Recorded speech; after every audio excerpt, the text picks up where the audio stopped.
Subscribe कीजिए सेविसर academy को और प्रेस कीजिए bell icon for more updates. दोस्तों, ज्ञान वार्तालाप के अंतर्गत जो मैंने आज का वाक्य लिया है वो वाक्य ये है कि स्टॉक की कीमत में बढ़ोतरी या गिरावट स्टॉक की मांग और आपूर्ति पर निर्भर करती है। स्टॉक प्राइस अप ट्रेंड और down trend depends upon demand and supply of the stock. हाँ दोस्तों, आज का ज्ञान वार्तालाप मैंने जो वाक्य आज का जो लिया है दोस्तों, खास करके प्योरली बिगिनर्स के लिए है। और बिगनर्स हैं जो आज ही कल मार्केट को देख रहे हैं या इस दौरान पिछले महीने से, कुछ महीने से या मुश्किल से 6 महीने या साल भर से मार्केट को देख रहे हैं, समझने की कोशिश कर रहे हैं। और उनमें कई लोगों का एक प्रश्न भी आ जाता है कि शेयर प्राइस ऊपर नीचे क्यों जाता है, ये ऊपर नीचे का क्या विषय है। कई लोगों का ये एक सिंपल सा प्रश्न रहता है दोस्तों, और ये प्रश्न का मैं आज उत्तर भी देने जा रहा हूँ इस ज्ञान वार्तालाप के अंतर्गत। कि कई जो बिगिनर्स हैं जो आज की तारीख में रिसेंटली ज्वाइन हुए हैं या मार्केट में इन्वेस्टमेंट करना शुरू किए हैं, तो कई जैसे कुछ रूरल एरियाज़ हैं, कहीं गांव पूर्व के लोग हैं, उन्हें ये समझ में ही नहीं आता है कि ये शेयर मार्केट में शेयर का भाव ऊपर जाना नीचे आना ये क्या है, ये क्यों होता है। और इसी बात को समझ में जब वो अच्छी तरह से नहीं आए तो फिर क्यों उस काम करें या क्यों बिजनेस में जाएं या क्यों ये लेन देन करें। इससे दोस्तों कई ऐसे बिगनर्स हैं, अभी मैं कह सकता हूँ करोड़ों की संख्या में हैं आज भी, जो इसी कारण मार्केट में या स्टॉक मार्केट में इन्वेस्ट नहीं करते हैं, क्योंकि उसको भली भांति न समझ पाते हैं प्रैक्टिकली कि ये सब क्या चीज़ें हैं। तो दोस्तों, आज मैं एक बहुत ही सरल रूप में आपको समझाने या बताने जा रहा हूँ ज्ञान वार्तालाप के अंतर्गत, उदाहरण को लेते हुए भी, कि कैसे क्या है, क्या बातें हैं और ये क्या होता है, क्यों होता है ऐसा। तो चलिए पहले हम इस वाक्य पे ध्यान दें कि स्टॉक का प्राइस जो अप ट्रेंड माने ऊपर की ओर जाना, डाउन ट्रेंड यानी नीचे की ओर जाना, ये निर्भर करता है किस बात पर, कि डिमांड और सप्लाई। हाँ दोस्तों, ये मांग और आपूर्ति की जो बात है, डिमांड सप्लाई पे ही तो ये दुनिया चल रही है। वास्तविकता यही है दोस्तों। स्टॉक मार्केट में जो लिस्टेड सिक्योरिटीज है, लिस्टेड कंपनियों का जो शेयर्स है, स्टॉक जो है, वो डिमांड सप्लाई की ही दुनिया में है। तो अब डिमांड कैसे बढ़ता है, क्यों बढ़ता है, इसे भी आप समझ लीजिए, उसका भी उदाहरण देख लेते हैं। और आपूर्ति यानी सप्लाई क्यों होता है, तो इसका बेसिक कनेक्शन दोस्तों गुड न्यूज़ और बैड न्यूज़ पर भी है। हाँ दोस्तों, अब मैं पुराना उदाहरण में अगर लेता हूँ तो बहुत सारी कंपनियों का उदाहरण अपने आप में ही आ जाता है, जिससे आप सरल रूप में समझ सकें। अब मैं जैसे दोस्तों अभी उदाहरण लेता हूँ, जैसे लार्सन एंड टुब्रो है या कॉलगेट है या हिंदुस्तान यूनिलीवर कंपनी है। इन कंपनियों का जब कभी भी मैं भूतकाल में जा रहा हूँ दोस्तों, बहुत नंबर ऑफ ईयर्स बैक या कुछ साल पहले, जब कभी भी कॉलगेट का या जैसे हमने लार्सन एंड टुब्रो का नाम लिया, या मैंने अभी जैसे कहा खास करके हिंदुस्तान यूनिलीवर का नाम लिया, तो इन कंपनियों का जब बोनस का न्यूज़ आया था, तब उस समय इनकी मांग बढ़ गई थी और शेयर्स के भाव ऊपर गए, क्योंकि बोनस, ये न्यूज़ शेयर होल्डर के लिए एक गुड न्यूज़ है कि भाई चलो बोनस मिलेगा। बोनस मिलने का मतलब है कि फ्री गिफ्ट ऑफ शेयर्स जो एग्जिस्टिंग शेयर होल्डर को मिलता है, जिनके पास जो शेयर है वर्तमान में जो होते हैं उस समय। तो मैं कुछ वर्ष पुरानी बातें कर रहा हूँ उदाहरण के रूप में, कि उस समय मांग इन कंपनियों का जोरदार बढ़ गया। ऐसे जो भी कंपनी जिसका कहीं स्टॉक स्प्लिट का न्यूज़ आ गया, ये डिमांड यानी कहते हैं ना, डिमांड खींचते हैं, जिससे डिमांड बढ़ता है शेयर्स का। तो जिनका जैसे अभी, अच्छा, जो कंपनियों का स्टॉक लिमिटेड है मार्केट में, स्मॉल कैप में है, ऐसा कुछ न्यूज़ आ गया कि वो बोनस इशू कर रही है, स्प्लिट होने जा रहा है, या उसका बहुत अच्छा डिविडेंड आ रहा है, या वो कुछ स्पेशल डिविडेंड भी दे रहे हैं। ऐसे सिनेरियो में क्या होता है दोस्तों, उस शेयर्स की मांग बहुत बढ़ जाती है। तो मांग ज़्यादा हो जाता है, सप्लाई तो उतना ही है, लिमिटेड।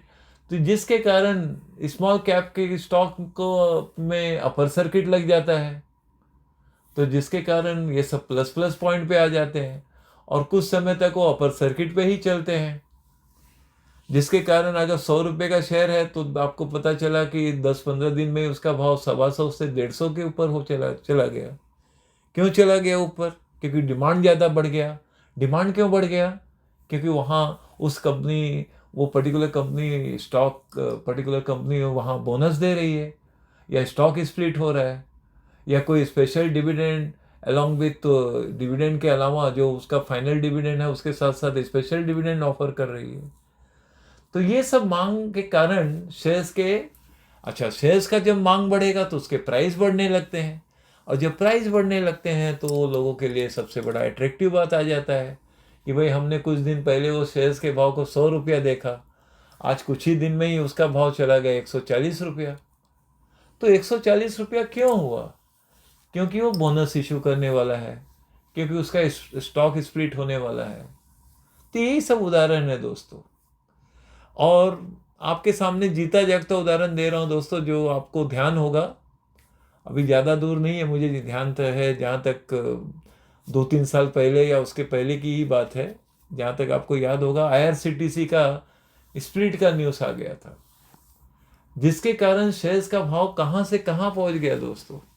अगर आपको याद होगा कि मुझे याद है जहाँ तक कि उसका भाव 5 से 6 हज़ार रुपये चला गया पर शेयर का भाव। अब मांग इतनी बढ़ गई, जब मांग ज़्यादा बढ़ गया तो शेयर्स के भाव भी काफ़ी आसमान को छू दिए, और उसके बाद स्प्लिट के बाद सप्लाई बढ़ गया तो भाई उसके शेयर्स के अब उसमें कोई खास न्यूज़ नहीं है, कोई मांग नहीं है, तो वो शेयर्स एक लेवल पर घूम रहा है। आज भी देख रहे हैं दोस्तों, कोई शेयर्स में ज़्यादा बढ़ोतरी नहीं है। तो ये डिमांड सप्लाई की दुनिया है। तो डिमांड बढ़ने का कारण होता है दोस्तों गुड न्यूज़, और सप्लाई बढ़ने का कारण होता है दोस्तों बैड न्यूज़, यानी बुरी खबर।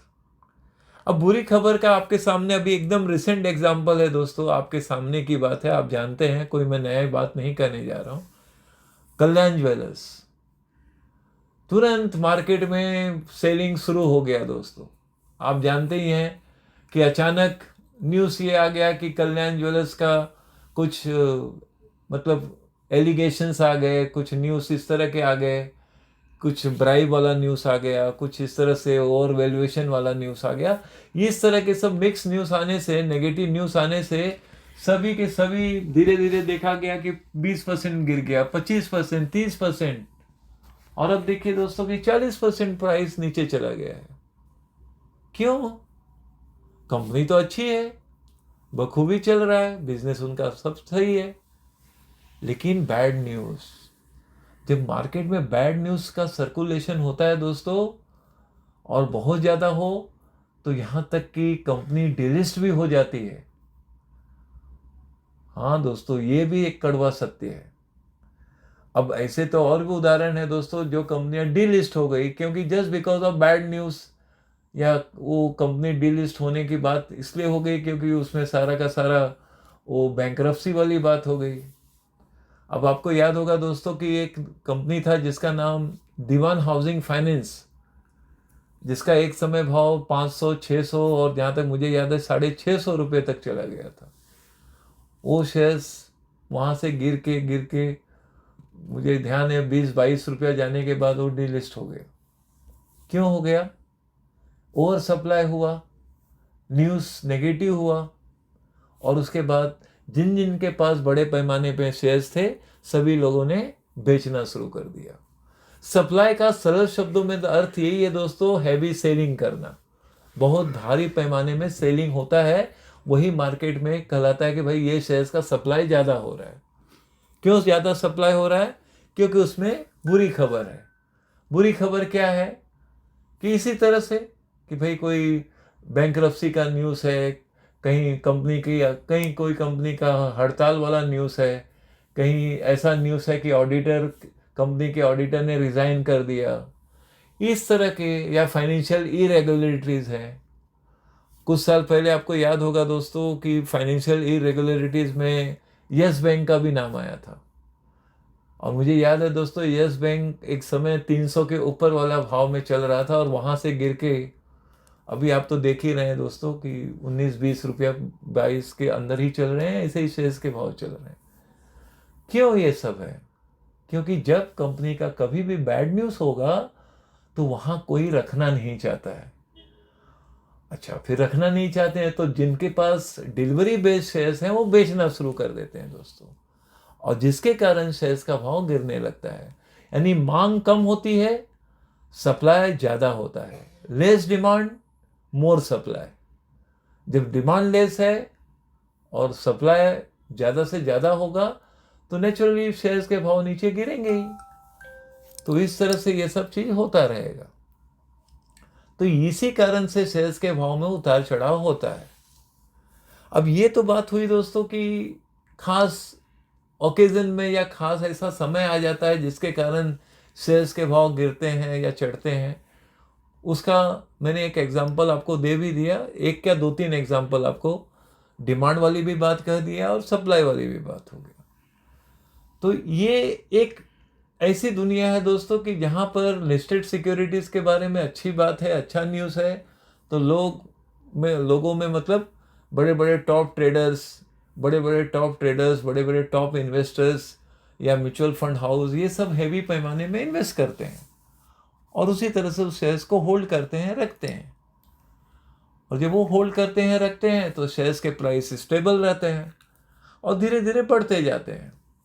और ख़ास करके तब ज़्यादा बढ़ने लगता है जब उनका डिविडेंड पे आउट आ जाता है नियर अबाउट, कि भाई उनका डिविडेंड आने वाला है, बहुत अच्छा डिविडेंड होगा, या ऑलरेडी डिक्लेयर है कि ये इंटरिम डिविडेंड देने वाले हैं।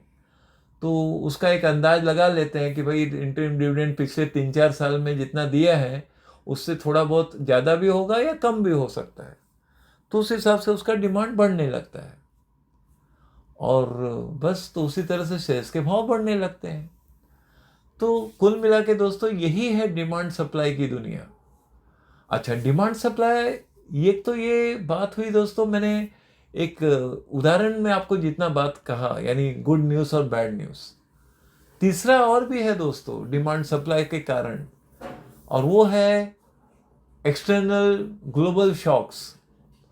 मतलब कोई बुरी खबर जो विदेश से या दूसरी दुनिया बड़ी, मतलब कुछ ग्लोबल न्यूज़ कुछ खराब हो या ग्लोबल इकोनॉमी का न्यूज़ बहुत खराब हो, इस तरह का अगर न्यूज़ होगा तो पूरे स्टॉक मार्केट पर असर पड़ता है दोस्तों, किसी एक कंपनी पे असर नहीं पड़ेगा। और जब पूरे स्टॉक मार्केट पर असर करता है तो शेयर्स में ऑलमोस्ट सभी कंपनियों में, सभी सेक्टर में सेलिंग शुरू हो जाता है। तो जिसका असर हम देखते हैं ना, निफ्टी, हाँ भाई देखिए निफ्टी 200 गिर गया, सेंसेक्स 600 पॉइंट नीचे, अभी आप ही हाल ही में देखा आपने कितना गिरावट आ गया। वो सेलिंग प्रेशर आ जाते हैं दोस्तों न्यूज़ के कारण, कुछ नेगेटिव न्यूज़ और कुछ मार्केट में पैनिक क्रिएट हो जाता है। और जब मार्केट में पैनिक आ जाता है दोस्तों, घबराहट आ जाती है, डर आ जाता है ना, तो वहाँ सिर्फ सप्लाई वाला विषय बन जाता है, यानी सेलिंग प्रेशर ही आ जाता है, और जिसके कारण शेयर्स के भाव में गिरावट आने लगता है। लेकिन ऐसे समय में दोस्तों जो खास करके टॉप ट्रेडर्स, इन्वेस्टर्स हैं, वो इसी ताक में रहते हैं कि अच्छी कंपनी का भाव नीचे आए, किसी न किसी पॉइंट से, किसी न किसी यही ग्लोबल नेगेटिव न्यूज़ के कारण हो गया या कोई दूसरी बात हो गई, इस तरह का कोई न्यूज़ आया, नीचे आ गया पूरा stock market, Sensex Nifty down. तो सेंसेक्स निफ्टी की जो कंपनियां हैं दोस्तों, उसमें से अगर याद होगा दोस्तों, मैंने पिछले अपने ऑडियो में उदाहरण आपको अच्छे से याद होगा, मैंने बजाज फाइनेंस का उदाहरण लिया था। आपको अच्छे से याद है होगा क्योंकि आप रेगुलर सुनते हैं तो आपको तो मालूम ही है। तो जिसमें मैंने एफआईज का भी उदाहरण देते हुए कहा था कि हाँ, जब सेलिंग आएगा तो एक लेवल तक वो देखते हैं, उनके पास लिक्विडिटी होती है, जब वो काफ़ी अट्रैक्टिव प्राइस को देखते हैं। मुझे याद है मैंने बजाज फाइनेंस के उदाहरण में कहा था कि 6,700-600 के रेंज में जब आता है तब उस समय वो हैवी इन्वेस्ट करेंगे, क्योंकि उनको शेयर्स काफ़ी अट्रैक्टिव और सस्ता दिखता है, वहाँ पर उनका इन्वेस्टमेंट ज़्यादा होता है।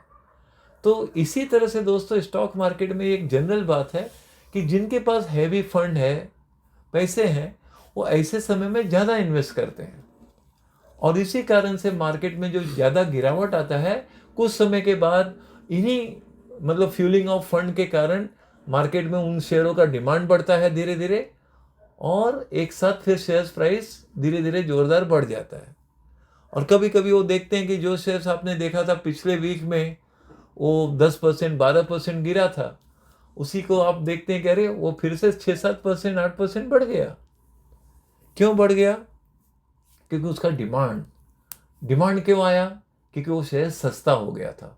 जब शेयर सस्ता हो गया, गिरावट में आ गया, तो वहाँ पर top investor, top traders, mutual fund house ये बड़े पैमाने में इन्वेस्ट करते हैं, जिसके कारण मार्केट में उन शेयरों का डिमांड बढ़ता है।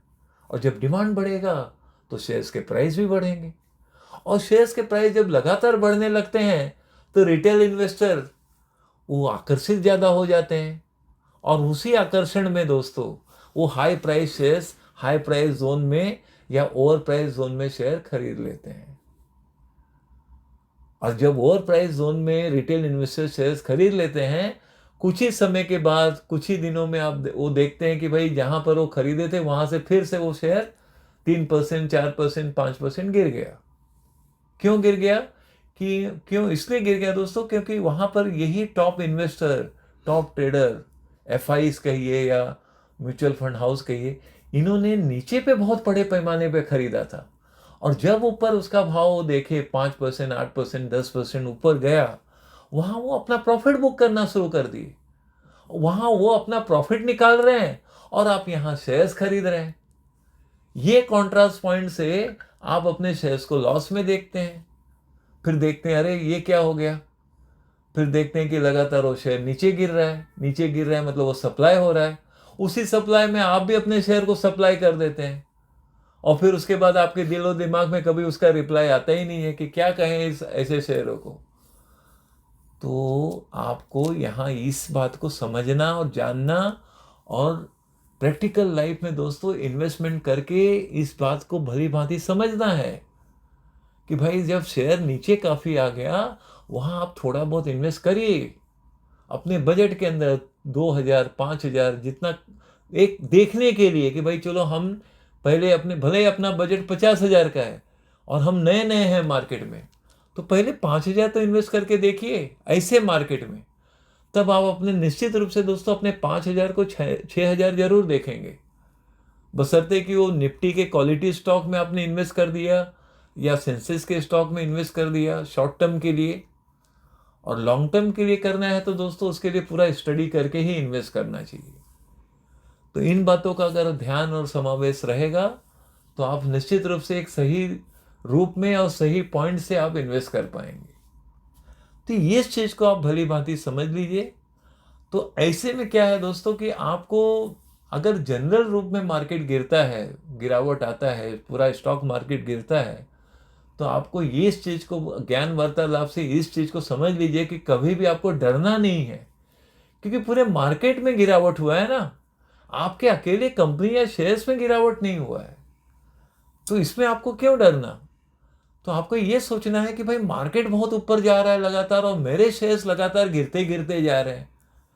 तब समस्या हो सकती है, तब थोड़ा सोचा जा सकता है कि क्या बात हो सकती है। तो कंपनी के बारे में उसकी जानकारी लेनी चाहिए, क्या हो रहा है क्या नहीं, या उसका कौन सा न्यूज़ है, वो सब चीज़ों का आपको ज्ञान या आपको मालूमात करनी चाहिए कि भाई ऐसा है तो हमें क्या करना चाहिए। तो ऐसे में फिर अपने शेयर्स को देखिए, या उसमें एवरेजिंग कर सकते हैं या नहीं कर सकते हैं, या करना चाहिए या नहीं करना चाहिए, ये निर्णय फिर आपको लेना है। और वो निर्णय लेना है सब सोच समझ कर, उसको पूरा एनालिसिस करके या उसके पूरे जानकारी प्राप्त करने के बाद ही फिर उसमें एवरेजिंग करिए। नहीं तो दोस्तों आप एवरेजिंग करते जा रहे हैं और शेयर प्राइस लगातार गिरता जा रहा है, तो जिसके कारण आपका मनोबल भी टूटने लगता है और एक समय ऐसा गुस्सा आता है कि भाई लॉस में चलो बेच के निकल जाओ। तो वैसी फीलिंग आ ही जाती है। तो ये है दोस्तों डिमांड सप्लाई की दुनिया। हाँ, लेकिन ये डिमांड सप्लाई का जो फोर्स है ना दोस्तों, वो आपके और हमारे लेने देने से नहीं बढ़ेगा या घटेगा। चलते चलते इस सत्य को मैं पूर्ण रूप से कहते हुए चल रहा हूं दोस्तों। डिमांड या सप्लाई जो होता है दोस्तों, उसका जो फोर्स है वो कहाँ से आता है? वो आता है फॉरेन इंस्टीट्यूशनल इन्वेस्टर्स के फंड से, वो आता है डोमेस्टिक इंस्टीट्यूशनल इन्वेस्टर्स के फंड से, वो आता है टॉप ट्रेडर और टॉप इन्वेस्टर्स के इन्वेस्टमेंट के थ्रू, जिसके कारण, क्योंकि वो इन्वेस्ट करते हैं दोस्तों कई हजार करोड़ एक साथ। अब कई हजार करोड़ का जब फोर्स आएगा पर्टिकुलर स्टॉक में, तो नेचुरली वहां डिमांड काफी जोरदार बढ़ेगा और जिसके कारण शेयर्स के भाव बढ़ेंगे। उसी हिसाब से जब वो देखते हैं कि अच्छा खासा उनको प्रॉफिट मिल रहा है और उनके मतलब डिसेंट उनको प्रॉफिट मिल रहा है या उनका टारगेट प्रॉफिट आ रहा है, उस हिसाब से फिर वो पूरा सप्लाई करना शुरू कर देते हैं, मतलब लगातार शेयर्स को बेचने लगते हैं, जिसके कारण सप्लाई ज़्यादा, डिमांड कम और शेयर्स का भाव गिरना शुरू हो जाता है। तो बस यही बेसिक फंडा है दोस्तों स्टॉक मार्केट का, जो मैं आज आपको कह रहा हूँ। तो ज्ञान वार्तालाप में इस चीज़ को भली भांति समझ लीजिए और इसी पॉइंट से ये समझिए कि आपको ज़्यादा इन्वेस्ट करना है कब, जब मार्केट में गिरावट ज़्यादा है वहाँ थोड़ा ज़्यादा इन्वेस्ट करिए, और मार्केट लगातार ऊपर जा रहा है और आप उसमें भाग ले रहे हैं, मतलब उसमें पार्टिसिपेट कर रहे हैं, तो थोड़े पैमाने पे आप इन्वेस्ट करके देखिए। फिर वही आपको करना चाहिए कि भाई जब नीचे आएगा तो ज़्यादा इन्वेस्ट करूँगा और ऊपर आया तो मैं थोड़ा इन्वेस्ट करूँगा, और मेरे इन्वेस्टमेंट अमाउंट से अगर मुझे थोड़ा बहुत प्रॉफिट भी हो रहा है तो प्रॉफिट बुक ही कर लो एक बार। नहीं तो मार्केट है दोस्तों, ये स्टॉक मार्केट कभी भी नीचे जा सकता है। Everything is possible during trading hours in stock market, ये भी मेरा एक सेंटेंस है जो मैंने अलग से कहा भी है। बस तो यही कहूँगा दोस्तों। तो मैं मानता हूँ मेरी बात को आपने सरल रूप में समझ लिया होगा, जो मैं आज इस पर्टिकुलर टॉपिक को लिया था या इस वाक्य को मैंने जैसे लिया। तो बस यही कहना था दोस्तों, और चलते चलते यही कहूँगा, हमारे जो कार्य हैं, जो हमारे कार्य विषय हैं, वो तो आप जानते ही हैं। उससे संबंधित जो भी आपको जानकारी चाहिए आप व्हाट्सएप में मैसेज कीजिए, आपको सारी जानकारी प्राप्त हो जाएगी। चलिए फिर मिलते हैं।